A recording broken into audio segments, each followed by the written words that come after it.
ganda po ng karne.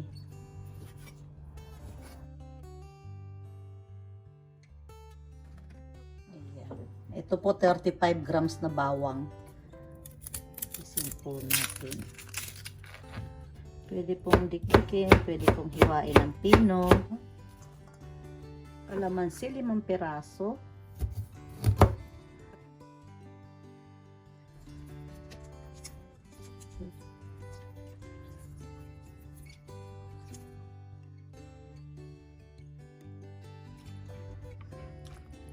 Three tablespoon soy sauce. Haluin ko lang po. Ibabad po muna natin bago lutuin para po mas malasa po yung karne.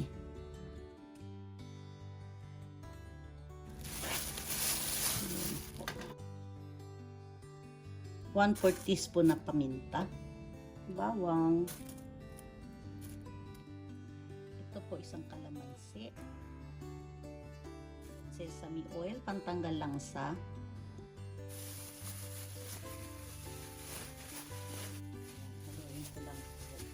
Saka ko po ito ibababad. Diyan lang po yan. Wala po akong sausage, kaya ang gagamitin ko po salami.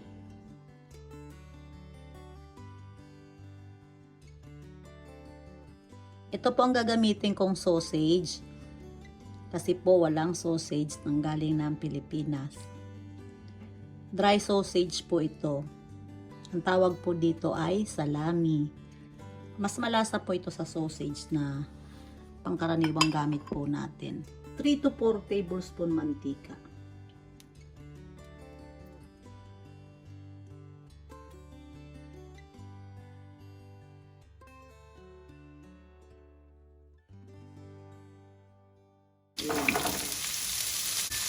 Ayan.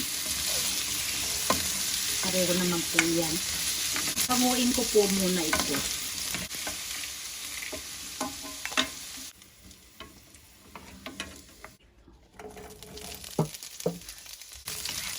Saglit lang po isasangkot siya. Ayan po. Konting halo lang po. Naluto lang po ng konti. Hahanguin ko na rin po ito.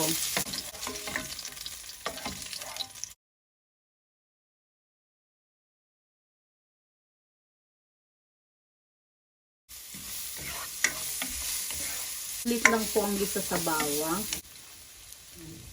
Sibuyas. 100 grams. Ayan po. Gisa ko lang po saglit. Malalaki lang po ang hiwa ng sibuyas.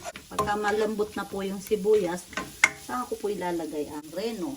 Karaniwan po, pinapahuli nila ito, pero ako po mas gusto ko po yan nauuna. Ganyan po. Mas gusto ko pong inuuna ang liver spread para po naaalis yung langsa. Ibubuhos ko na po lahat. Kasama po yung pinagbabaran. Saka po natin haluin.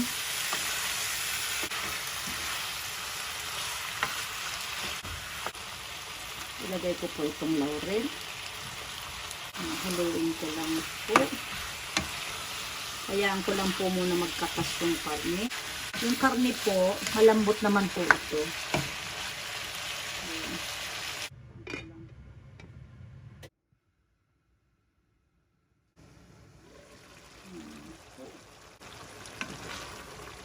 Ayan po, nagtubig na. 1 tablespoon chicken powder, tomato sauce. Isang pack na po ito, 388 grams. Haluin po natin. Ang asukal po mamaya na sa huli. Madali lang pong lumambot yung karne. Mamaya ko na rin po ilalagay ang atay. Ayan. Pakuluan ko po hanggang sa lumambot po ang karne.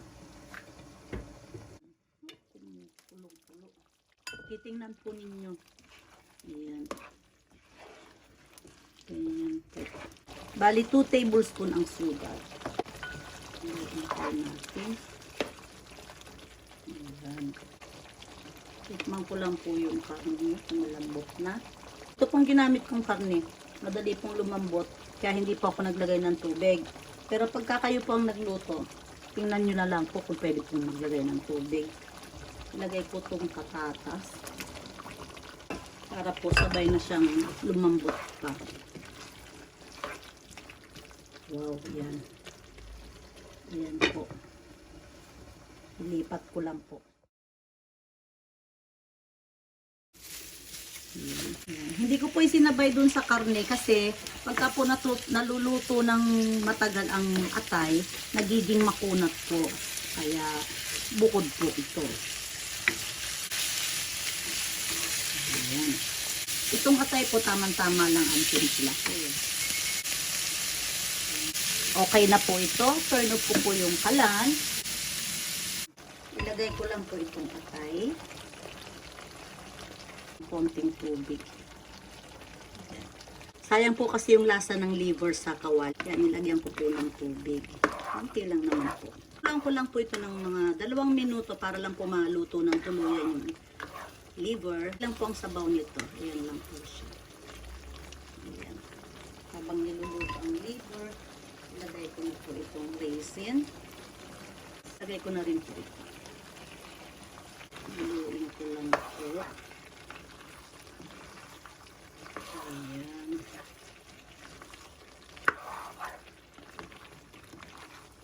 Tama lang po ang timpla nito. Ayan. Kung gusto po ninyo ng mas madaming sabaw, pwede po kayo magdagdag ng tubig. Po okay na po sa akin ito. Turn off ko na po ang kalan.